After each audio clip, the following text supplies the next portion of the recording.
இயக்குனர் அட்லியின் ஜவான் படம் 1000 கோடிக்கு மேல் வசூலித்து சாதனை படைத்த நிலையில் அவரது அடுத்த படம் யாருடன் என்பதுதான் ரசிகர்கள் எல்லோரிடமும் இருக்கும் ஒரு கேள்வி. அட்லி அடுத்து சன் பிக்சர்ஸ் தயாரிப்பில் ஒரு படம் தயாரிக்கப் போவதாக முன்பு தகவல்கள் வெளிவந்தது. அதில் சல்மான் கான் ஹீரோவாக நடிக்கப் போகிறார் என்றும் கூறப்பட்டது.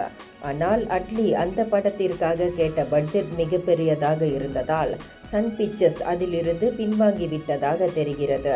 அதனால் அட்லி தற்போது தனது அடுத்த படத்திற்காக தெலுங்கு ஹீரோ அல்லு அர்ஜுனுடன் கூட்டணி சேர்ந்திருக்கிறார். அந்த படத்தினை தயாரிக்க தில் ராஜுவுடன் பேச்சுவார்த்தை நடந்து வருகிறதாம். இந்த படத்திற்காக அட்லி 100 கோடி ரூபாய் சம்பளமாக கேட்டதாகவும் அதனால் தயாரிப்பாளர் தில் ராஜு அதிர்ச்சியில் இருப்பதாகவும் தற்போது தகவல் வெளியாகி இருக்கிறது. இந்த ப்ராஜெக்ட் உறுதியானால் விரைவில் அறிவிப்பு வரும் என எதிர்பார்க்கலாம். இந்தியர்களின் இதய குரல் மக்களோசை.